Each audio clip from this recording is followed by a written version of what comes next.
ಅವ್ರು ನೋಡಿ ಎಂಕ್ವೈರಿ ಮಾಡಿ ಅಂತ ಅವ್ರು ಲೆಟರ್ ಬರ್ದಿಲ್ಲ, ಹೀಗಾಗಿದೆ ಅಂತ ಲೆಟರ್ ಬರ್ದಿದ್ದಾರೆ. ಆಮೇಲೆ ಮಾಡಿ ತೊಂದರೆ ಇಲ್ಲ. CBIಗೆ ನೋಡಿ, ನನ್ನ ಗೊತ್ತಿರೋ ಹಾಗೆ ಸಬ್ಜೆಕ್ಟ್ ಟು ಕರೆಕ್ಷನ್ 100 ಕೋಟಿ ಮೇಲೆ ಇದ್ದರೆ ಆಟೋಮ್ಯಾಟಿಕ್ ಆಗಿ CBI can suo motu take up the case. ನಾವೇನು ಹೇಳ್ತಾ ಇದ್ದೀವಿ, ನಾವು ರೆಫರ್ ಮಾಡೋದಕ್ಕೆ ಅವಶ್ಯಕತೆ ಇಲ್ಲ ಸದ್ಯಕ್ಕೆ. ನಮ್ಮ ಪ್ರಿಲಿಮಿನರಿ ರಿಪೋರ್ಟ್ ಬರಲಿ, ಪ್ರಾಥಮಿಕ ವರದಿ ಬರಲಿ, ಅವಶ್ಯಕ ಇದ್ದರೆ SITಗೂ ಕೊಡೋಣ, NIAಗೂ ಕೊಡೋಣ. ನಿನ್ನೆ ಹೋಮ್ ಮಿನಿಸ್ಟರ್ ಅವರು ಭಾಳ ಸ್ಪಷ್ಟವಾದಂಥ ಸ್ಟೇಟ್ಮೆಂಟ್ ಕೊಟ್ಟಿದ್ದಾರೆ. ಸೊ ಗೊಂದಲ ಎಲ್ಲಿದೆ ಇದರಲ್ಲಿ? Ambiguity, there is no ambiguity in the government.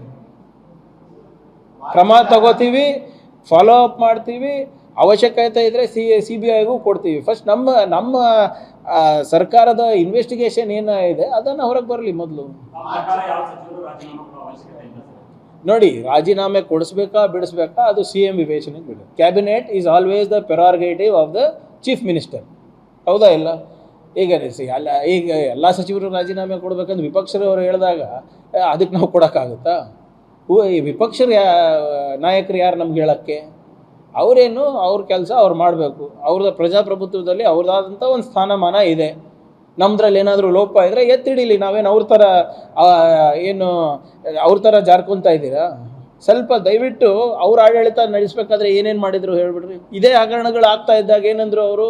ಅದರಲ್ಲಿ ನಿಮ್ಮ ಕಾಲದಲ್ಲಿ ಆಗಿಲ್ವಾ, ನಿಮ್ಮ ಕಾಲದಲ್ಲಿ ಆಗಿಲ್ಲ ಅಂದ್ಕೊಂಡು ಜಾರ್ತಾ ಇದ್ರಾ? ಇಲ್ಲ, ನಾವು ಹಂಗೆ ಹೇಳ್ತಾ ಇದ್ದೀವ? ಒಂದು ಜವಾಬ್ದಾರಿ ಸ್ಥಾನಮಾನದಲ್ಲಿ ಇದ್ದೀವಿ, ನಾವು ಸರ್ಕಾರ ನಡೆಸ್ತಾ ಇದ್ದೀವಿ. ನಿಮ್ಮ ಕಾಲದಲ್ಲಿ ಇಷ್ಟು ಕೋಟಿ ಆಯಿತು, ನಮ್ಮ ಕಾಲದಲ್ಲಿ ಇಷ್ಟು ಕೋಟಿ ಆಯಿತು, ನಿಮ್ಮ ಕಾಲದಲ್ಲಿ 500 ಕೋಟಿ ಆಯಿತು, ನಮ್ಮ ಕಾಲದಲ್ಲಿ ಬರೀ 100 ಕೋಟಿ ಆಗಿದೆ ಅಂತ ನಾವು ಹೇಳೋಕ್ಕಾಗತ್ತಾ? That is not the way to run government. ಆಮೇಲೆ ನಾವು ಜಾರ್ಕೊಂತಾನೂ ಇಲ್ಲ. We will do it. ಯಾವುದು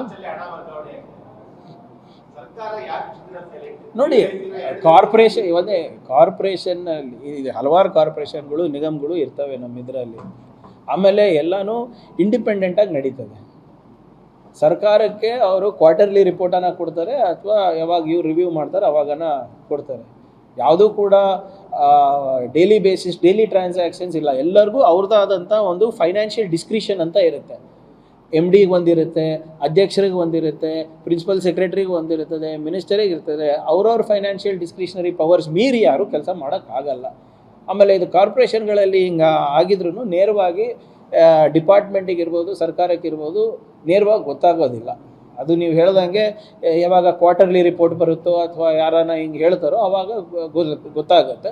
ಬಟ್ ಅಲ್ಲಿನ ಅಧಿಕಾರಿಗಳು ಯಾರಿದ್ದಾರೆ, MD ಇರ್ಬೋದು, ಅವರು ಇರ್ಬೋದು, ಇವ್ರು ಇರ್ಬೋದು, ಅವರು ಎಚ್ಚೆತ್ಕೋಬೇಕು. ನಮ್ಮ ಸಿಗ್ನೇಚರ್ ಫೋರ್ಜರಿ ಆಗ್ತಾ ಇದೆಯಾ ಇಲ್ಲ, ನಮ್ಮ ಅಕೌಂಟಿಂದ ಇನ್ನೊಂದಿಗೆ RTGS ಆಗ್ತಾ ಇದೆ, ಅದಕ್ಕಂತ ಚೀಫ್ ಅಕೌಂಟ್ಸ್ ಆಫೀಸರ್ ಇರ್ತಾರೆ, ಅವ್ರ ಕೆಳಗಡೆ ಅಂಡರ್ ಸೆಕ್ರೆಟರಿ ಇರ್ತಾರೆ, ಸಾಕಷ್ಟು ಜನ ಇರ್ತಾರಲ್ಲ. ಸೊ ಲೋಪ ಆಗಿದೆ, there is no doubt in that. BJPಯವ್ರು ಏನಾದರೂ ಏನೋ ಹೇಳ್ತಾರೆ ರೀ. BJPಯವರು ನಮಗೆ ATM ಸರ್ಕಾರ ಅಂತ ಹೇಳ್ತಾರೆ.